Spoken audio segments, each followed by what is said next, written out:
عزیزان گرامی وقار، آج کی اس محفل پاک میں ان عظیم قدسی صفات ہستیوں کا تذکرہ کرنا میں بجا سمجھتا ہوں جن کا ایک ایک لمحہ اسلام کی آبیاری کے لیے وقف ہو چکا تھا۔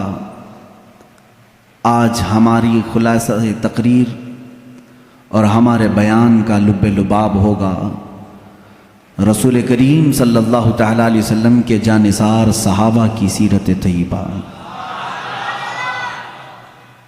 ایک بات سب سے پہلے میں آپ کو واضح کر کے چلوں، صحابہ کرام کو چھوڑ دو گے تو تمہارا دین بھی نہیں رہے گا۔ یہ آج کے زمانے میں مجھے بتانا بہت ضروری ہے۔ اللہ کے نبی صلی اللہ تعالیٰ علیہ وسلم نے ان مقدس نفوس کی خود اپنی احادیث میں تعریف فرمائی، بلکہ خود میرے مولا نے ان کی فضیلت میں آیتیں نازل فرمائی۔ رب تعالیٰ قرآن میں فرماتا ہے رضی اللہ عنہم ورضوا عنہ، اللہ ان سے راضی ہوا اور یہ اللہ سے راضی ہو گئے۔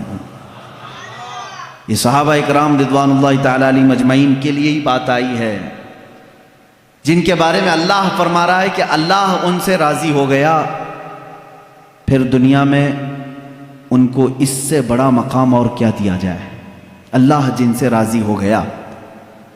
میرے عزیزو، اللہ تعالیٰ قرآن میں ان کے متعلق فرماتا ہے لوگوں میں سے، مومنین میں سے کچھ وہ ہیں جنہوں نے اللہ سے کیا ہوا وعدہ پورا کر دیا۔ وہ کون ہیں؟ وہ صحابہ ہیں۔ اور ایک جگہ پر اللہ تعالیٰ یوں فرماتا ہے والسابقون الاولون من المہاجرین والانصار، مہاجرین اور انصار صحابہ میں سے جو سب سے پہلے ایمان لانے والے لوگ ہیں، ان کے متعلق بھی رب تعالیٰ فرماتا ہے رضی اللہ عنہم ورضوا عنہ واعد لهم جنات تجری تحتها الانہار خالدین فیہا۔ اللہ ان سے راضی ہو گیا اور وہ اللہ سے راضی ہیں، اور ان کے لیے اللہ نے ایسی جنتیں تیار کی ہیں جس میں نہریں بہہ رہی ہیں۔ ان نفوس قدسیہ کے لیے دنیا میں ہی بشارت دے دی گئی۔ وجہ یہ ہے کہ انہوں نے حق ادا کیا حضور اکرم صلی اللہ تعالیٰ علیہ وسلم کے دوست بننے کا اور صحابیت کا۔ رسول کریم صلی اللہ تعالیٰ علیہ وسلم کی زندگی میں جتنے لوگ آپ کے قریب آئے، میں یہاں پہلے یہ بھی بتا دوں گا کہ صحابی کہتے کسے ہیں۔ صحابی کون ہے؟ وہ پوری ڈیفینیشن معلوم ہونی چاہیے آپ کو، جو حالت اسلام میں میرے آقا صلی اللہ تعالیٰ علیہ وسلم کی زندگی میں ایک بار بھی زیارت کیا ہو اور حالت اسلام میں ہی انتقال بھی ہوا ہو، اسے کیا کہتے ہیں؟ صحابی۔ جو حالت اسلام میں حضور کی زیارت کیا ہو اور اسلام کی حالت میں ہی انتقال بھی ہوا ہو، حضور اکرم صلی اللہ تعالیٰ علیہ وسلم کو خواہ ایک لمحے کے لیے بھی دیکھا ہو، وہ صحابی ہے۔ اب اس سے یہ تعریف سے میں کیوں بتانا چاہتا ہوں، کیونکہ رسول کریم صلی اللہ علیہ وسلم کے زمانے میں بہت سارے لوگ تھے، حضور کو دیکھیں، ابو جہل دیکھا ہے، ابو لہب دیکھا ہے، لیکن وہ حالت اسلام میں نہیں دیکھا، انہوں نے کفر کی حالت میں دیکھا۔ صحابی وہ ہوتا ہے جو حالت ایمان میں دیکھا ہو، اور کچھ وہ لوگ ہیں جو ایمان تو لائے تھے رسول کریم صلی اللہ تعالیٰ علیہ وسلم پر، لیکن حضور کی وفات کے بعد کچھ لوگ اس میں سے مرتد بھی ہوئے ہیں، دین چھوڑ دیے، کچھ ہوں گے گنتی کے، تو وہ ان کو بھی صحابی نہیں کہا جاتا، کیونکہ جس کا کفر پر خاتمہ ہوا وہ صحابی نہیں۔ صحابی کے لیے دو شرطیں مین ہیں، حالت اسلام میں حضور صلی اللہ علیہ وسلم کو دیکھا ہو اور حالت اسلام میں ہی دنیا سے رخصت بھی ہوا ہو، وہ صحابی ہے۔ اب صحابی جن کو اللہ تبارک و تعالیٰ نے یہ مقام عطا فرمایا ہے، وہ عام مقام نہیں ہے، بلکہ بزرگوں نے لکھا ہے قیامت تک جتنے اچھے لوگ پیدا ہو سکتے تھے ان سب کو جمع کر کے اللہ نے میرے نبی کا صحابی بنا دیا۔ ان سے اچھا دنیا میں کبھی کوئی آئے گا نہیں، قیامت تک صحابہ سے اچھا پھر کوئی نہیں آئے گا۔ جو سب سے اچھے تھے دنیا میں، ان کو اللہ تعالیٰ نے رسول اکرم صلی اللہ علیہ وسلم کا صحابی بنایا۔ ایک بات اور بھی میں آپ کو بتا دوں، اسلام میں پورے امت کا اجماع ہے اس بات پر کہ کسی بھی صحابی کی شان میں گستاخی جائز نہیں۔ الصحابہ کلہم عدول، جتنے صحابی ہیں سب کے سب عادل تھے، پرہیزگار تھے، ان میں سے ایک بھی بگڑا ہوا یا گمراہ نہیں، ایک بھی صحابی کو۔ صحابہ کتنے تھے میرے عزیزو؟ آج افسوس ہے کہ اس امت کو صحابہ سے دور کر دیا گیا ہے، اور صحابہ اکرام کی سیرت کی بجائے دوسروں کے کیریکٹر پڑھنے میں ان کو مصروف کر دیا گیا ہے۔ لوگ ناولیں پڑھ رہے ہیں، بہت سارے لٹریچر پڑھتے ہیں، فلمیں دیکھتے ہیں، ڈائلاگس یاد کرتے ہیں، لیکن ان کی باتیں کیوں نہیں یاد کرتے جنہوں نے اپنی جان کا آخری حصہ بھی میرے نبی کے قدموں میں قربان کیا ہے۔ ان صحابہ اکرام کے اگر تفصیلی واقعات میں ذکر کروں تو صحابہ کی تعداد تو کم و بیش 1,20,000 یا 24,000 ہے۔ وہ سب صحابہ ہمارے سروں کے تاج ہیں، جن کے تذکرے احادیث میں آئے ہیں اور کتب تواریخ میں ملتے ہیں۔ ان میں سے چند کی مثالیں تو میں رکھنا ضروری سمجھوں گا۔ اور آپ سوچ رہے ہوں گے محرم الحرام کے یہ 10 روزہ مجالس میں پہلی مرتبہ آپ کے سامنے نہیں کر رہا ہوں، مسلسل 5 سال آپ نے اس سے قبل بھی ہبلی میں مجھ سے سنا ہے۔ اس سال میں نے کچھ عناوین ٹاپکس چینج کر دیے تھے۔ یہ جو موضوعات ہیں اس کی ایک بڑی وجہ یہ ہے، اہل سنت و جماعت اور حق مذہب کیا ہے یہ واضح کرنا آج مجھے ضروری ہے۔ میرے عزیزوں، پہلے دن سے ہم عقیدے پر گفتگو کر رہے ہیں، ہم کس خدا کے پیروکار ہیں وہ بھی میں نے آپ کے سامنے رکھا، اور ہمارا رسول وہ ہے جس کی تمام کتب ادیان میں، سارے جتنے بھی دنیا میں مذاہب آئے سبوں کے مذاہب میں میرے نبی کا تذکرہ موجود ہے۔ میں نے اس پر بھی آپ سے گفتگو کی ہے، اور اسلام کیا ہے اور قرآن کیا ہے یہ بھی میں نے آپ کو بتایا ہے۔ ان کے بعد صحابہ اکرام کی محبت ہمارے لیے کتنی اہمیت رکھتی ہے میں آپ کو بتاؤں۔ اعلیٰ حضرت رضی اللہ تعالیٰ عنہ کے ایک شعر نے ہمارے لیے فیصلہ کر دیا ہے، اہل سنت کا ہے بیڑا پار اصحاب حضور، نجم ہے اور ناؤ ہے عطرت رسول اللہ کی۔ آپ کو شعر سمجھانا پڑے گا، اعلیٰ حضرت رضی اللہ تعالیٰ عنہ کے ہر شعر کو، چاہے سمجھ میں آئے نہ آئے، سنی سبحان اللہ کہتا ضرور ہے، کیونکہ اس میں عشق کے کچھ جام بھرے ہوئے ہوتے ہیں، پھر بھی مجھے سمجھانا چاہیے۔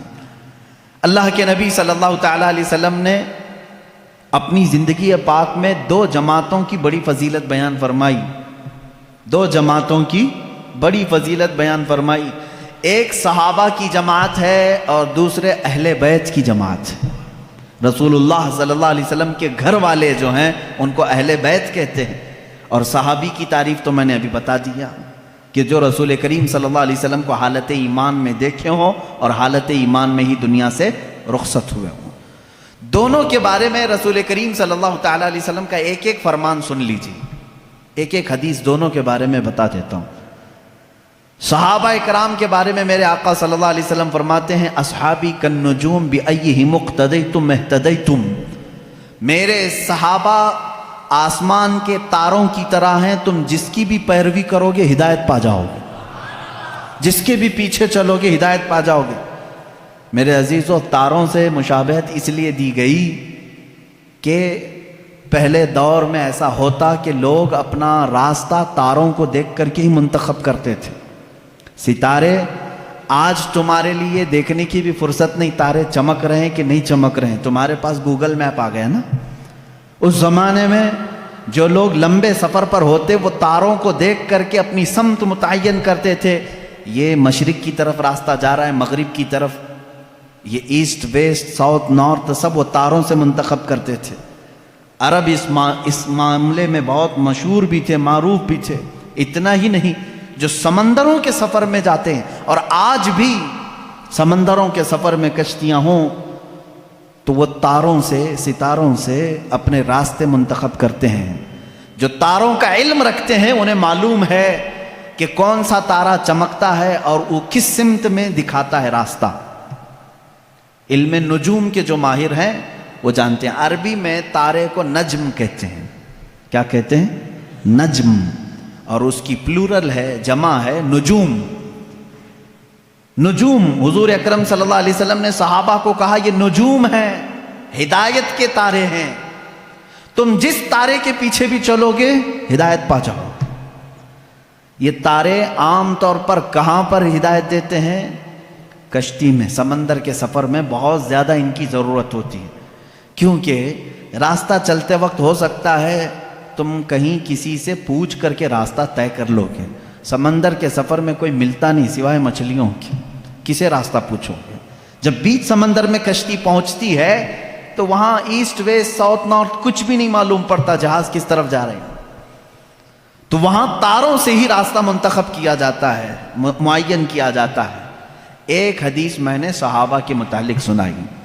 دوسری حدیث سنیں. اللہ کے نبی صلی اللہ تعالی علیہ وسلم فرماتے ہیں الا ان مثل اہل بیتی کمثل سفینۃ نوح من رکبها نجا ومن تخلف عنها ہلک، او کما قال النبی صلی اللہ علیہ وسلم.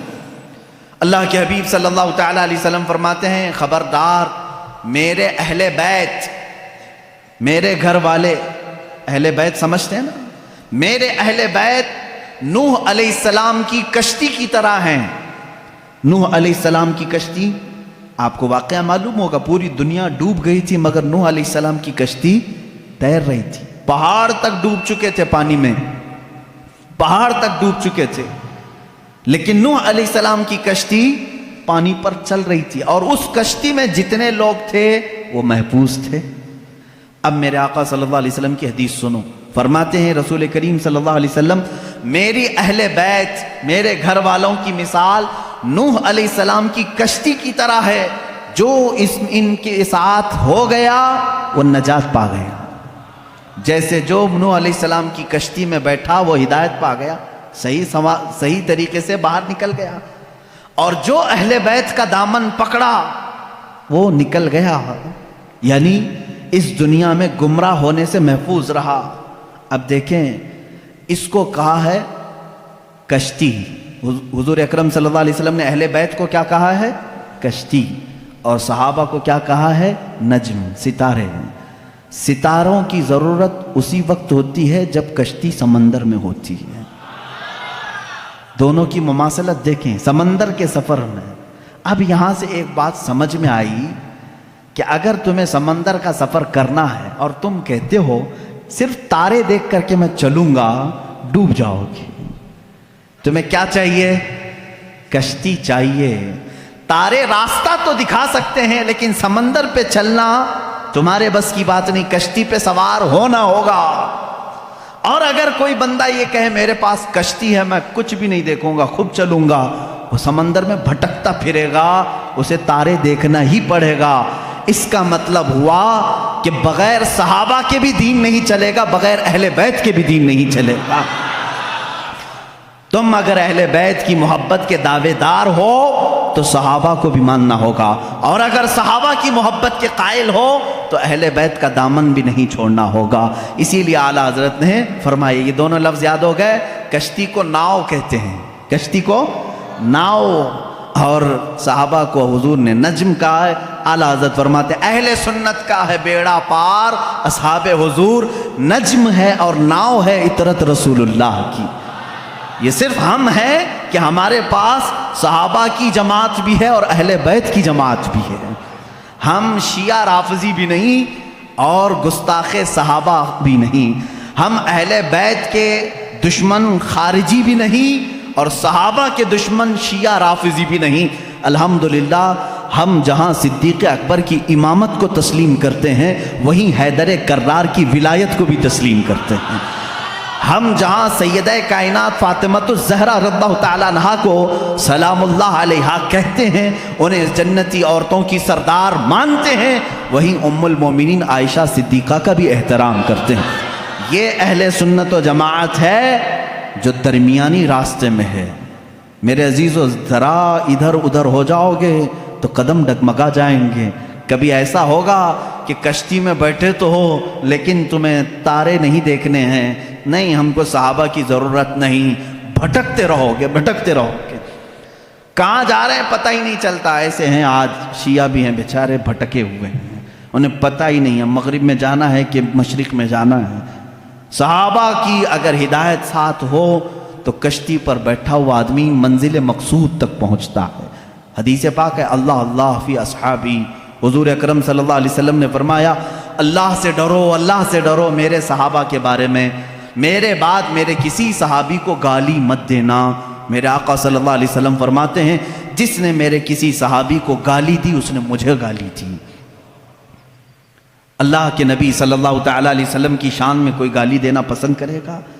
خود حضور اکرم صلی اللہ علیہ وسلم نے فرمایا میرے دوستوں میں میرے صحابہ میں جس کو بھی تم نے گالی دی گویا کہ اس نے مجھے گالی دی۔ آج لوگ اس طرح کی باتوں کو ہلکا سمجھ رہے ہیں۔ بہرحال اس پر میں بعد میں آتا ہوں۔ صحابہ کے مسلک کو لے کر کے آج بہت ساری باتیں ایسی ہیں میرے عزیزو، سنیو، آج تمہیں اپنے ایمان کو مضبوط رکھ کر کے چلنا ہے۔ اب معاشرے میں جیسے وہابیت کی جراثیم پھیلے تھے پہلے ایک زمانہ ہو گیا، 100 سال گزرنے کو آ گئے، لیکن جہاں سعودی ڈھیلا پڑا وہابی بھی ڈھیلے پڑنے لگ گئے، کیونکہ یہ سارا ریال کا کرشمہ تھا اور سب پورے سعودی ریال اور ڈالر سے چلتے تھے۔ ریال کی ویلیو کم ہو گئی، اب وہ آ بھی نہیں رہے، بٹ بھی نہیں رہے، جس کی وجہ سے فتنہ کم ہو گیا۔ لیکن اس کے بعد جو فتنہ جنم لے رہا ہے وہ ایرانیوں کا فتنہ ہے، رافضیوں کا فتنہ ہے، شیعوں کا فتنہ ہے۔ یہ بھولے بھالے سنی مسلمانوں کے ذہن و دماغ میں ان کو معلوم ہے کہ یہ سارے سنی اہل بیت سے ٹوٹ کر محبت کرتے، اہل بیت کے نام پر ان کو گمراہ کر دو۔ وہ اپنے عقائد ہمارے درمیان ڈالنے کی کوشش کر رہے ہیں۔ ظاہر سی بات ہے میں سیدہ فاطمہ الزہرا رضی اللہ تعالیٰ عنہ کا نام آئے تو ان کے قدموں پہ جان دینے کو تیار ہوں۔ میں جہاں حسنین کریمین کی بات آئے گردن لے کر میدان میں تیار ہوں۔ ہر سنی کا ہمارا عقیدہ یہی ہے، ہم ان ائمہ اطہار اور یہ جو اہل بیت ہیں ان کے لیے تو جان فدا کرنے کی بات کرتے ہیں، اور یہ شیعوں کو معلوم ہے، وہ جانتے ہیں کہ یہ سنی اہل بیت سے بہت محبت کرتے ہیں، ان کو بلیک میل انہی ناموں سے کیا جائے۔ تو یہ آتے ہیں ہمارے درمیان الگ الگ پردے اوڑھ کر کے، الگ الگ لباس اوڑھ کر کے آتے ہیں، اور تمہارے اندر وہ بیکٹیریا وہ جراثیم ڈالنے کی کوشش کرتے ہیں جو ان کے عقیدے ہیں۔ اگر میں وہ عقیدے کھولوں تو یہاں بڑی طویل بحث چلی جائے گی، میرا ٹاپک ہی ہٹ جائے گا۔ بعد میں بات یہ ہو جائے گی کہ پوری تقریب اسی پر ہونا پڑے گی کہ ان کے عقائد آج جامع ازہر میں ہم نے پڑھا بھی ہے۔ یہ لوگ حضرت علی کرم اللہ وجہہ الکریم کو انبیاء اکرام سے افضل کہتے ہیں۔ ہم بھی حضرت علی کی محبت اور ان کی تعظیم کو اپنا ایمان کا حصہ سمجھتے ہیں، لیکن رسول پاک صلی اللہ علیہ وسلم اور انبیاء سے بڑھ کر کے نہیں، نبی سے بڑھ کر کے کوئی غیر نبی نہیں ہو سکتا۔ اور یہ مولا علی کرم اللہ وجہہ الکریم کے متعلق بعض شیعہ تو یہاں تک کہتے ہیں، معاذ اللہ اب بھی موجود ہے انٹرنیٹ پر ایسے ویڈیو کلپس بھی موجود ہیں، کچھ شیعہ یہ تک کہہ جاتے ہیں اللہ فاطمہ زہرا کے گھر کو اپنی داڑھی سے جھاڑو لگاتا ہے، معاذ اللہ رب العالمین، نعوذ باللہ من ذالک۔ یہ ایسے جملے ہیں جس کو کہنے سے بھی دل کتراتا ہے۔ اہل بیت کی محبت سر آنکھوں پر، لیکن ان کو خدا کے درجے تک پہنچانا یہ شرک ہے۔ یہی تو عیسائیوں نے کیا۔ عیسائی پہلے صحیح مومن تھے، لیکن چلتے چلتے بعد میں انہوں نے عیسیٰ علیہ السلام کو خدا کا بیٹا کہنا شروع کر دیا، حضرت مریم کو خدا کی بیوی کہنا شروع کر دیا۔ اسی طرح شیعہ بگڑ گئے۔ سارے شیعوں کی بات نہیں کر رہا، اس میں کچھ فرقے ہیں جو غلات ہیں، غالی شیعہ ہیں، اللہ ان کی نحوستوں سے محفوظ رکھے۔ اسی لیے میرے عزیزو، اہل سنت و جماعت کا دامن کبھی ترک نہ کرنا، کبھی نہ چھوڑنا۔ یہ ایسا درمیانی راستہ ہے جس مسلک میں آج ہمیں صحابہ کی تعظیم بھی سکھائی جاتی ہے اور اہل بیت اطہار کی تعظیم بھی سکھائی جاتی ہے۔ یہاں ایک بال برابر بھی ہمیں ادھر سے ادھر ہونے نہیں دیا جائے گا، ایک بات سمجھ کر کے چلیں۔ اور جب ایسے موضوعات چھڑ جائیں کہیں مجلسوں میں، یہ بات بھی سمجھ کے چلو، صحابہ کو ایک طرف لے کر کے، اہل بیت کو ایک طرف لے کر کے آج انٹرنیٹ پر کچھ ایسے مناظرے کرنے والے ہیں، فیس بک کے مناظر بہت سے ہیں، سوشل میڈیا کے بڑے بڑے مناظر ہیں، نکڑ پر بیٹھ کر کے اور گٹر پہ بیٹھ کر کے مناظرے کرتے رہتے ہیں۔ کس بات پر؟ کہ صدیق اکبر افضل ہیں، کہ مولا علی افضل ہیں، فاطمہ زہرا خطا پر تھیں، کہ حضرت ابو بکر خطا پر تھے، معاذ اللہ۔ تم ہوتے کون ہو ان باتوں کو چھیڑنے والے؟ 14 صدیاں گزر گئیں، نہ تم ان کے زمانے میں ہو، نہ تمہارے باپ داداؤں نے انہیں دیکھا ہے، اور آج بیٹھ کر کے تمہارا ایمان کتنا ہے، تمہارا عمل کتنا ہے، تمہارا علم کتنا ہے، اتنی مقدس ہستیوں پر تم آج انٹرنیٹ پر بیٹھ کر کے مناظرے کر رہے ہو۔ ان بحثوں کو چھوڑو، شیطان یہاں تمہارا ایمان تباہ کر دے گا۔ جب ایسی باتیں آ جائیں، صحابہ اکرام کے آپس کے جو بھی معاملات ہوئے ہیں، تو ان باتوں کو جب بھی کوئی تمہارے درمیان چھیڑے تو اتنا کہیں کہ ان دونوں کا معاملہ وہ حل کرے گا جو ان دونوں سے بڑا ہوگا۔ میں کون ہوں؟ میں تو 14 صدیوں کے بعد آیا ہوا ایک چھوٹا سا بچہ ہوں۔ اگر ان صحابہ کے درمیان کچھ معاملات ہوئے ہیں تو اللہ موجود ہے، رسول کریم صلی اللہ علیہ وسلم ان کے سرپرست ہیں، دیکھا جائے گا قیامت کے دن ان کے جو بھی معاملات ہوں گے اللہ ان کا فیصلہ فرمائے گا۔ تم کیوں اپنا ایمان خراب کرتے ہو؟ میری بات سمجھ میں آ رہی ہے؟ صحابہ اکرام کی بات آئے، اہل بیت کی بات آئے، یا ان کے آپسی کچھ بھی معاملات کی بات آئے تو وہاں سے اپنا دامن اٹھا لینا، فوراً اس محفل کو چھوڑ دینا، اپنی رائے دینے کی بھی کوشش مت کرنا کہ کون صحیح تھا کون غلط تھا۔ یہ تمام معاملات میں اپنی رائے بھی مت دو، اس لیے کہ پھر تمہاری بھی پکڑ ہوگی۔ جس دن تم یہ کہو گے تو قیامت کے دن تم سے بھی پوچھا جائے گا، تم ان دو بڑے لوگوں کے درمیان فیصلہ کرنے کے لیے بیٹھے تھے، پہلے تو بتا تیرے اعمال کہاں ہے، تم فیصلہ کرنے کے قابل ہو؟ اس لیے میرا تو طریقہ یہ ہے، جب بڑوں کی بات آئے، بزرگان دین، سلف صالحین، صحابہ تابعین کی بات آئے، کچھ بھی ان کے درمیان اگر اختلاف بھی ہوا ہو تو ان تمام اختلافات کو اللہ کے حوالے کر دو، اللہ رب العزت کے حوالے کر دو، وہ احکم الحاکمین ہے، قیامت کے دن فیصلہ فرمائے گا۔ عزیزان گرامی وقار، صحابہ اکرام کے بارے میں آج کیوں کہہ رہا ہوں آپ کو معلوم ہے؟ آپ رسول کریم صلی اللہ تعالیٰ علیہ وسلم پر ایمان لاتے ہیں، حضور کو خاتم النبیین مانتے ہیں، اللہ کے نبی صلی اللہ تعالیٰ علیہ وسلم کی ہر بات کو تسلیم کرتے ہیں، رسول کریم صلی اللہ تعالیٰ علیہ وسلم کی ہر بات کو تسلیم کرتے ہیں۔ اب چلیے آپ مسلمان ہیں، مجھے یہ بتاؤ رسول کریم صلی اللہ تعالیٰ علیہ وسلم نے کب آپ سے کہا کہ فجر کی نماز پڑھو، ظہر کی نماز پڑھو، عصر کی نماز پڑھو؟ آپ سے ڈائریکٹ آ کر کے حضور نے فرمایا؟ نہیں فرمایا۔ حضور اکرم صلی اللہ علیہ وسلم نے کس سے فرمایا؟ کس سے فرمایا؟ اپنے صحابہ سے فرمایا۔ جو کچھ بھی میرے آقا کی زبان سے نکلا وہ پورا کیا ہے؟ دین ہے۔ وہ پورا کیا ہے؟ دین ہے۔ قرآن میرے آقا کی زبان سے نکلا، اللہ تعالیٰ نے وہی فرمائی اور حضور نے پڑھ کر سنایا۔ کس کو سنایا؟ صحابہ کو سنایا۔ رمضان کے 30 روزے رکھنا ہے، حضور نے کس کو بتایا؟ صحابہ کو بتایا۔ حج فرض ہے، میرے آقا نے کس کو بتایا؟ صحابہ کو بتایا۔ زکوٰۃ فرض ہے، میرے آقا نے کس کو بتایا؟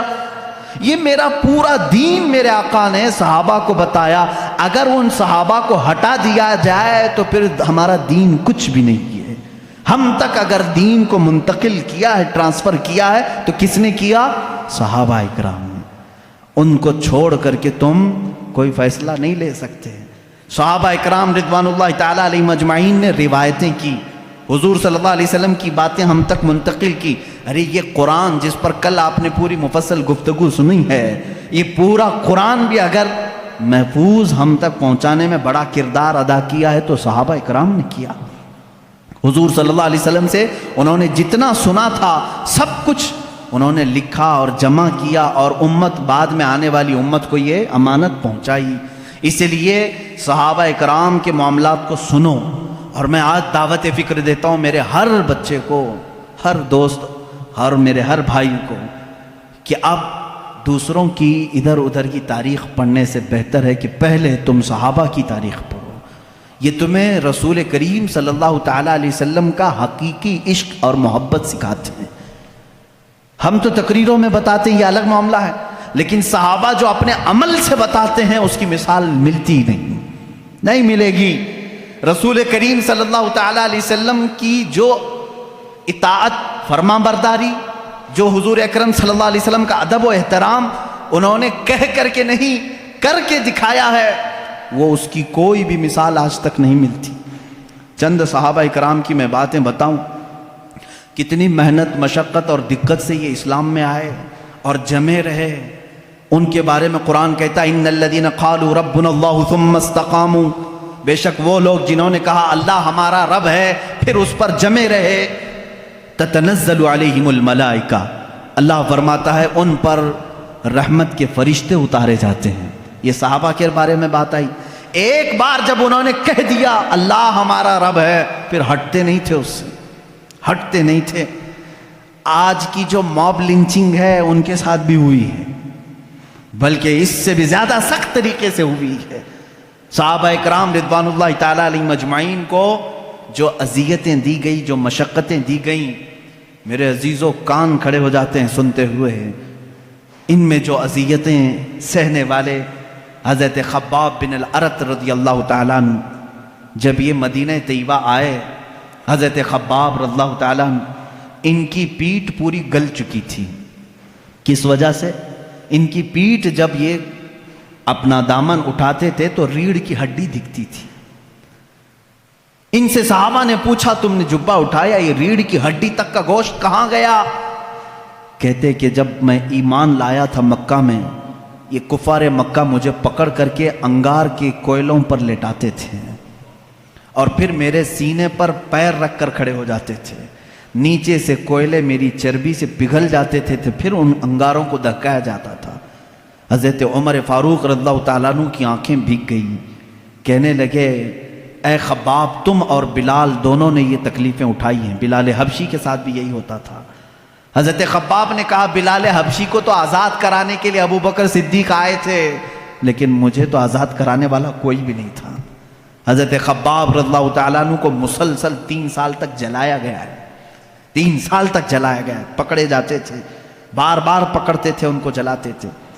حضرت بلال حبشی رضی اللہ تعالیٰ عنہ کا ایمان تو دیکھیں، ان کا آقا امیہ تھا، صرف اس بات پر کہ یہ رسول کریم صلی اللہ علیہ وسلم پر ایمان لائے۔ اچھا جو سب سے پہلے 6 لوگ اسلام لائے، سب سے پہلے جو 6 لوگ اسلام لائے ان میں سے ایک نام حضرت بلال حبشی کا ہے۔ سٹارٹنگ بالکل، جس میں حضرت ابو بکر صدیق رضی اللہ تعالیٰ عنہ، حضرت علی کرم اللہ وجہہ الکریم، سیدہ خدیجۃ الکبریٰ رضی اللہ تعالیٰ عنہ، حضرت زید رضی اللہ تعالیٰ عنہ، حضرت بلال حبشی رضی اللہ تعالیٰ عنہ، ان کے نام آتے ہیں۔ یہ وہ لوگ ہیں جو سب سے پہلے ایمان لانے والوں میں سے۔ حضرت بلال کو ان کا آقا پکڑتا تھا اور وہ کہتا تھا کیا میں تیرا رب نہیں ہوں؟ حضرت بلال کہتے تھے نا، ربنا اللہ، ہمارا رب تو اللہ ہے، تو رب ہو ہی نہیں سکتا۔ اس کے غلام تھے وہ، اس وقت غلامی کا دور تھا، آقا جو کہے غلام کو ماننا پڑتا تھا۔ وہ اپنے 2 بدماش بیٹوں کے ہاتھ میں دے دیتا تھا۔ حضرت بلال رضی اللہ تعالیٰ عنہ کو ایک بڑے ڈرم میں وہ ڈال کر کے دن بھر اس کا ڈھکنا بند کر کے رکھتے تھے، بڑے سے ڈرم میں ڈال کر کے اس کا ڈھکن بند کر کے رکھتے تھے، شام کو کھولتے تھے بغیر کھانا پانی دیے ہوئے، پھر ان کو مارتے تھے مسلسل۔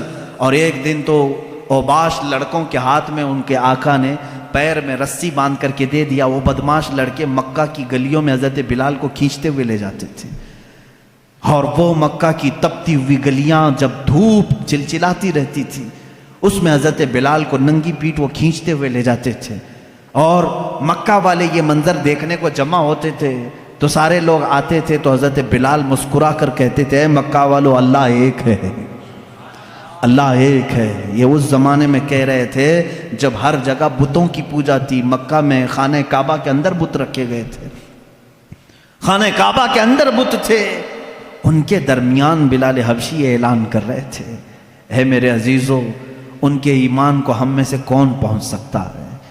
آج ہم پر تھوڑی سی آفت بھی نہیں ٹوٹی کہ لوگ اپنا اسلام چھپانا شروع کر دیے، آج لوگ مصلحت کی بات کرنے لگ گئے۔ زمانہ ایسا ہے مولانا، اب تو سوچ سمجھ کے چلنا پڑتا ہے۔ میرے بھائی اب کی بات کر رہے ہو، کیا بلال حبشی کا زمانہ اچھا تھا؟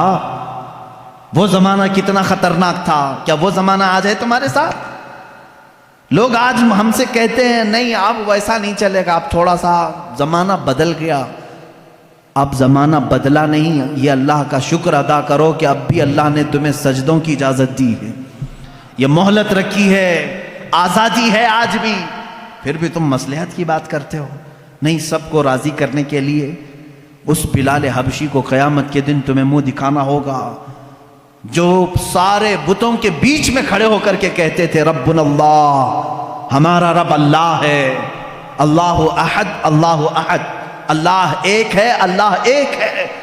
انہیں مارا جاتا تھا، اتنا مارا گیا حضرت بلال حبشی رضی اللہ تعالیٰ عنہ کو کہ پورے جسم میں اس کے داغ تھے، پورے جسم میں داغ تھے۔ اور ایک صحابی حضرت یاسر رضی اللہ تعالیٰ عنہ، یہ تو یمن سے چلے تھے اپنے گمشدہ بھائی کو ڈھونڈنے کے لیے، یہ آئے مکہ میں بھائی کو ڈھونڈنے کے لیے آئے تھے، ان کا ایک بھائی گم ہو گیا تھا، لیکن جب رسول کریم صلی اللہ علیہ وسلم کو دیکھے تو واپس نہ جانے کی بات کر کے وہیں ٹھہر گئے۔ وہ یمن کے رہنے والے تھے، کہا کہ اب اس زمین کو چھوڑ کر نہیں جاؤں گا، کہ اس لیے کہ اس چہرے کو دیکھنے میں آنکھوں کا ایک سکون ہی الگ ہے۔ وہ اپنے گمشدہ بھائی کو ڈھونڈنے کے لیے آئے تھے۔ حضرت یاسر رضی اللہ تعالیٰ عنہ ایمان لائے اور وہیں پر ان کا نکاح ہوا حضرت سمیہ سے۔ حضرت سمیہ ان کے نکاح میں آئی، ان دونوں کے نکاح کے بعد ان کے بیٹے پیدا ہوئے عمار رضی اللہ تعالیٰ عنہ۔ یہ پورا ایک خاندان، ایک فیملی کو بتا رہا ہوں میں، یاسر، سمیہ اور عمار، یہ تینوں ایک گھرانہ ایسا ہے، محبت رسول صلی اللہ علیہ وسلم میں ایک دن بھی ان کو چھوڑا نہیں گیا، ایک دن بھی نہیں چھوڑا گیا۔ یہ مکہ کے ابتدائی حالات میں بتا رہا ہوں آپ کو، جب حضور اکرم صلی اللہ علیہ وسلم کے صحابہ میں صرف 40 صحابہ بھی ابھی نہیں تھے، اور سخت ترین اذیتیں کفار دیتے تھے، جہاں کسی کو پاتے اور خبر ہو جاتی کہ یہ محمد صلی اللہ علیہ وسلم کے دین پر آ گیا ہے، اس کے ساتھ بہت برا سلوک کرتے تھے۔ حضرت سمیہ کو ابو جہل نے ایک بار پکڑا اور گھوڑے کے پیروں سے باندھ دیا۔ کیسے؟ گھوڑے کے سامنے کے دونوں پیروں سے ان کے ہاتھ باندھے، گھوڑے کے دونوں پیچھے کے پیروں سے ان کے پیر باندھے اور گھوڑے کو دوڑایا۔ جب گھوڑا دوڑتا تھا تو ان کی ہڈیاں سرکتی تھیں، ایک ایک ہڈی ٹوٹتی چلی گئی۔ اس وقت پورے مجمع میں لوگ تماشا دیکھنے کے لیے کھڑے رہتے تھے۔ اللہ ان کی مرقد پر گوہر باری کرے۔ سیدہ سمیہ رضی اللہ تعالیٰ عنہ اس حالت میں بھی کہتی تھیں اللہ احد اللہ احد، اللہ ایک ہے، اللہ ایک ہے، تم ہم سے ہمارا ایمان نہیں لے سکتے۔ یہاں تک کہ حضرت سمیہ رضی اللہ تعالیٰ عنہ کو گھوڑا دوڑاتے ہوئے لے آیا تو ابو جہل نے اپنے ایک نیزے سے ان کی شرمگاہ پر مارا، جس کی وجہ سے وہ شہادت پا گئیں۔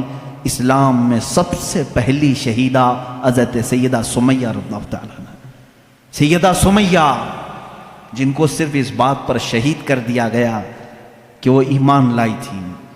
اور جانتے ہیں آپ، حضرت سمیہ رضی اللہ تعالیٰ عنہ گھر گھر جاتی تھیں، عورتوں کو قرآن پڑھاتی بھی تھیں، لیکن انہوں نے یہ کام ترک نہیں کیا آخری وقت تک۔ انہیں مارا گیا، پیٹا گیا، آخر میں شہید بھی کر دیا گیا۔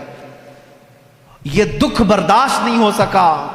حضرت یاسر جو ان کے شوہر تھے، وہ اسی دکھ میں تھے کہ میں یمن سے آیا تھا یا نکاح کیا، میری بیوی کو میرے آنکھوں کے سامنے مارا انہوں نے۔ حضرت یاسر رضی اللہ تعالیٰ عنہ حضور صلی اللہ تعالیٰ علیہ وسلم کے پاس آئے، کہنے لگے آقا کیا کریں، غم برداشت نہیں ہوتا۔ اللہ کے نبی صلی اللہ علیہ وسلم نے فرمایا اصبروا فإن موعدکم الجنہ، تھوڑا اور صبر کرو، جنت تمہارے انتظار میں ہے۔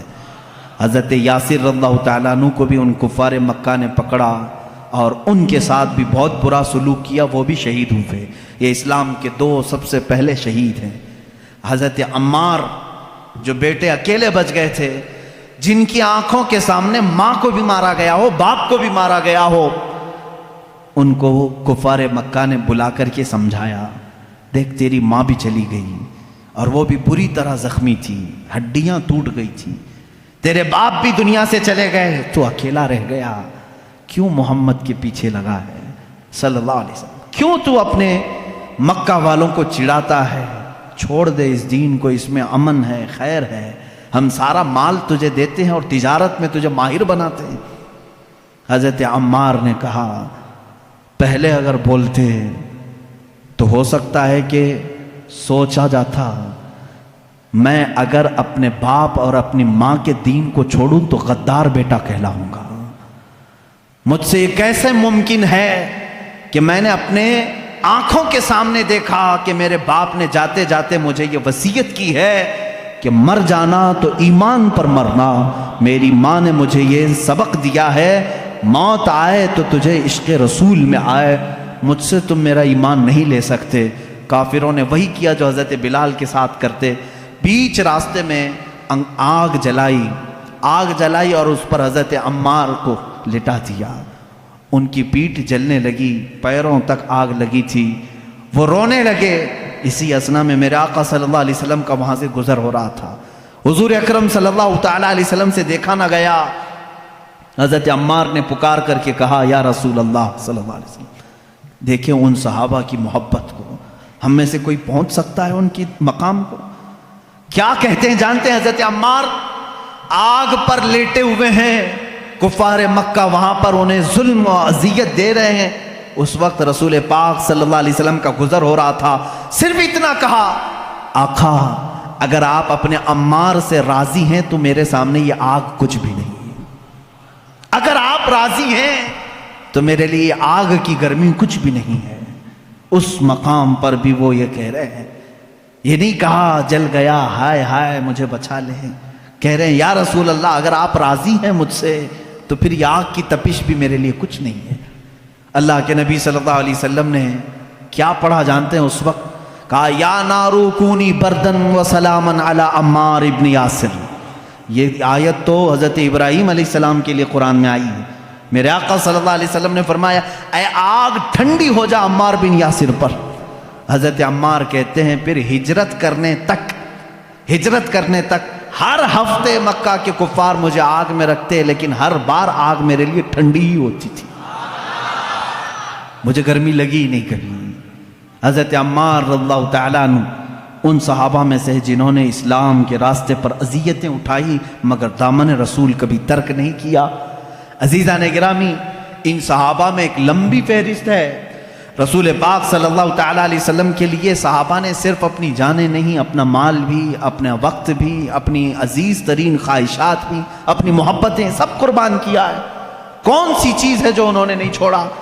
ایک صحابی حضرت ابو طلحہ انصاری رضی اللہ تعالیٰ عنہ، یہ وہ صحابی ہیں مدینہ طیبہ میں حضور اکرم صلی اللہ تعالیٰ علیہ وسلم ان کی بڑی تعریف فرماتے تھے۔ جنگ حنین میں جہاں بڑے بڑے مجاہدین کے پاؤں اکھڑ گئے تھے، جنگ حنین ایک سخت جنگ ہے جس میں مسلمانوں پر بہت سخت مسئلہ آ گیا تھا، پاؤں پیچھے ہٹانے کا معاملہ تک آ گیا تھا۔ اس وقت بھی حضرت ابو طلحہ رضی اللہ تعالیٰ عنہ ڈٹے رہے اور تنہا اپنے ایک ہاتھ سے 20 کافروں کو انہوں نے مارا تھا، 20 لوگوں کو مارا تھا۔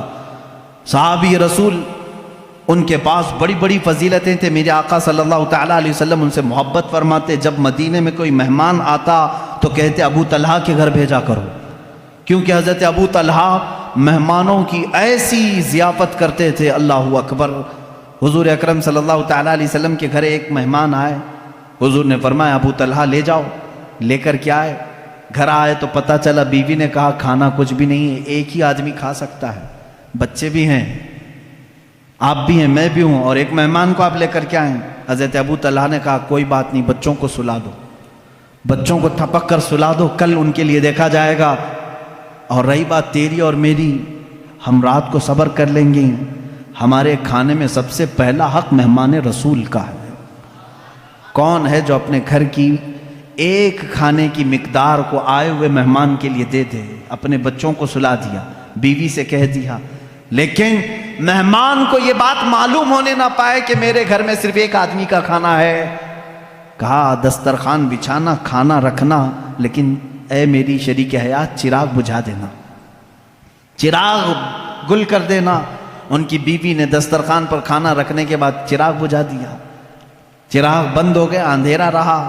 حضرت ابو طلحہ نے مہمان کے سامنے کھانے کی برتن آگے کی، کہا آپ کھاتے رہیں، میں بھی کھا رہا ہوں۔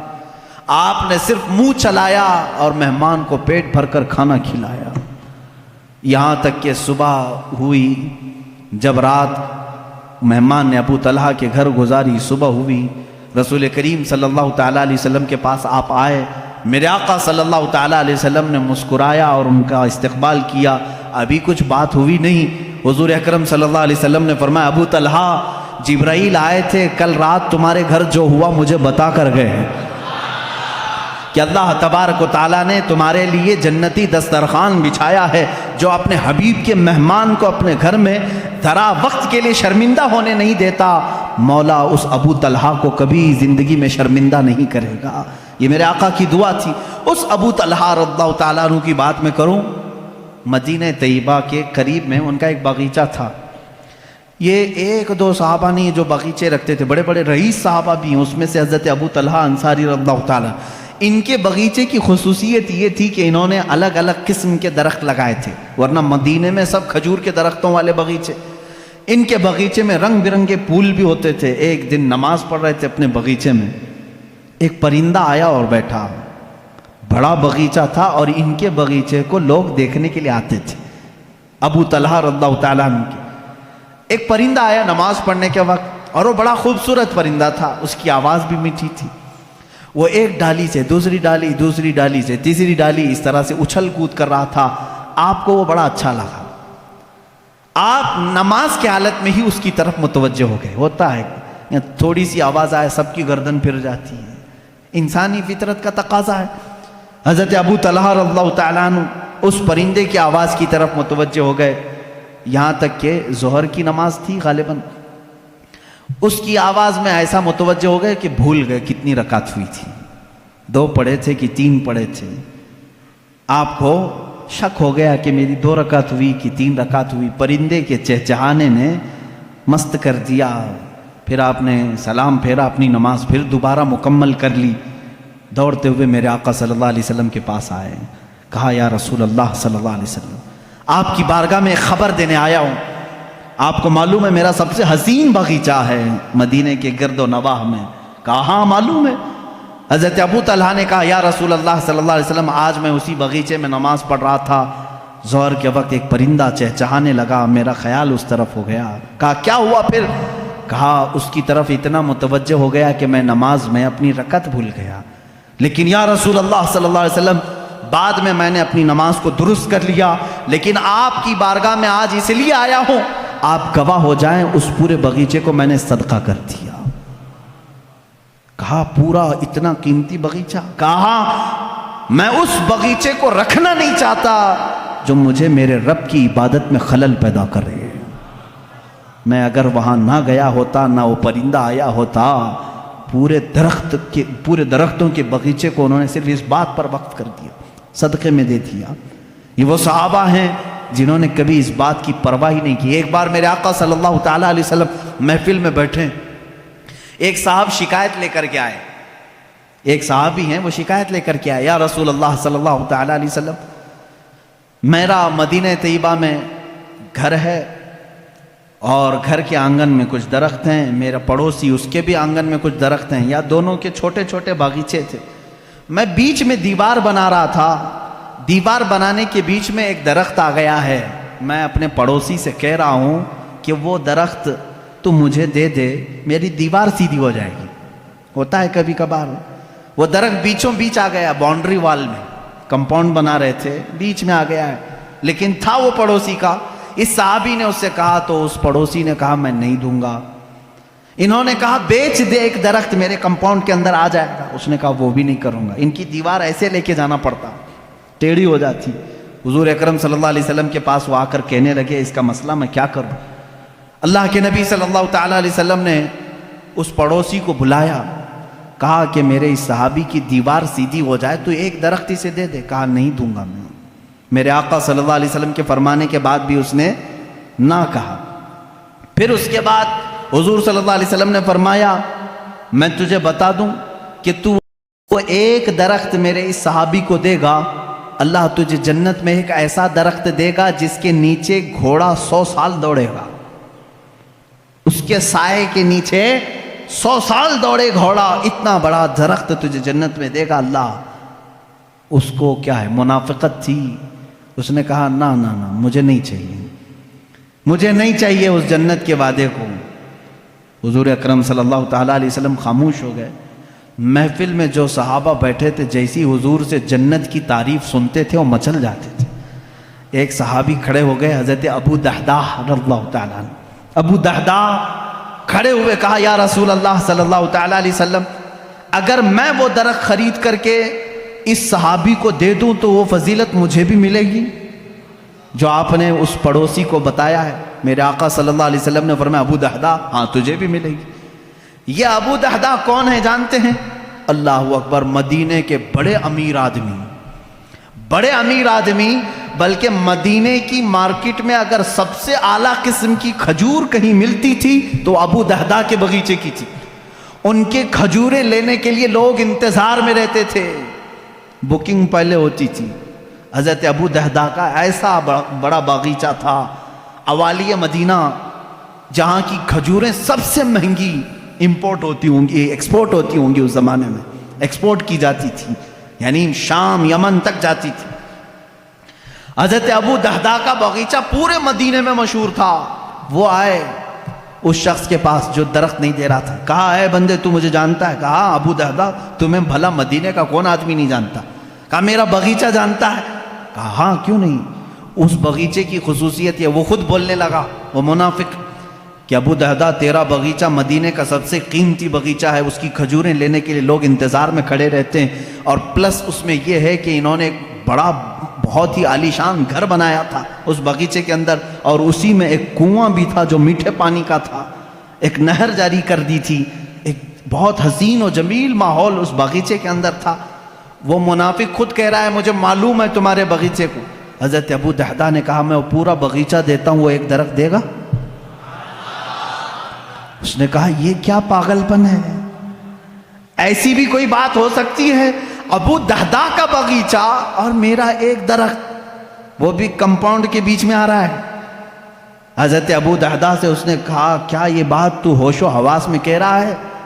کہا جب بھی رسول پاک کے پاس ہوتے ہیں مکمل اعتماد کے ساتھ بات کرتے ہیں، یہاں دنیا کا اللہ کا سب سے آخری رسول موجود ہے، یہ میرے گواہ ہیں۔ اس نے کہا فوراً دے دو۔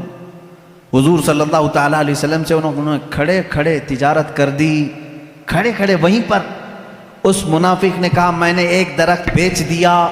حضرت ابو دہدہ نے کہا میں نے اپنا پورا باغیچہ تجھے بیچ دیا۔ ہو گئی بات۔ ابو دہدہ آئے، باغیچے میں گھر بھی تھا، بیوی بھی تھی، بچے بھی تھے، سامان بھی تھا۔ دروازے پر کمپاؤنڈ کے باہر کھڑے باغیچے کے پکارنے لگے اپنی بیوی کو، ام دہدہ میں نے یہ باغیچہ آج بیچ دیا ہے۔ عورتوں کے معاملات تو معلوم ہوں گے آپ کو، اپنے مردوں کی کوئی چیز بیچنے کہاں دیتی، لیکن وہ صحابیہ تھی، اندر سے کہتی ابو دہدہ تم بڑے تاجر آدمی ہو، کچھ بھی سودا کرو گے تو فائدے کے بغیر تو نہیں کرو گے، مجھے یقین ہے کوئی نفع کی تجارت کر کے آئے ہوگے، نفع کی۔ ابو دہدہ نے کہا ہاں بالکل تو نے صحیح گمان کیا، میں نے نفع کی ہی تجارت کی ہے۔ ام دہدہ نے کہا بیچ دیا؟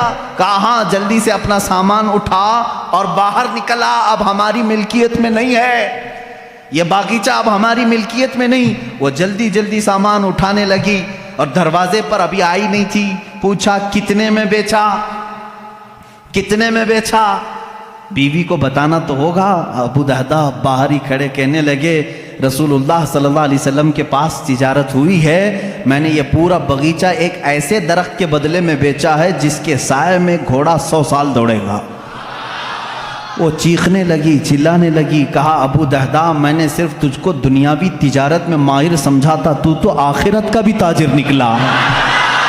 اپنے شوہر پر ایسا یقین رکھنے والی خاتون سامان لے کر باہر نکل آئی، یہ نہیں کہا بچے کہاں رہیں گے، کہاں گھر بنے گا، کچھ نہیں، سب چھوڑ کر باہر نکل آئی، اور پلس یہ کہہ رہی ہیں تو آخرت کا بھی ماہر تاجر نکلا۔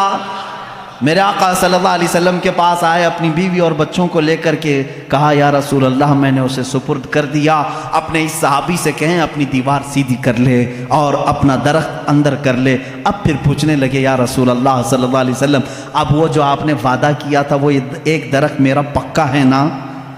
حضور صلی اللہ علیہ وسلم نے فرمایا نہیں۔ اب یہاں بات، کبھی کبھار میرے آقا صلی اللہ تعالیٰ علیہ وسلم تفریح قلب کے لیے فرماتے تھے، ابو دہدہ کے ہوش و حواس بھاگتا ہو گئے، کھڑے ہو گئے کہ آقا پورا باغیچہ دے آیا ہوں۔ ابو دہدہ پوچھ رہے ہیں آقا میرا وہ ایک درخت پکا ہے جو آپ نے فرمایا؟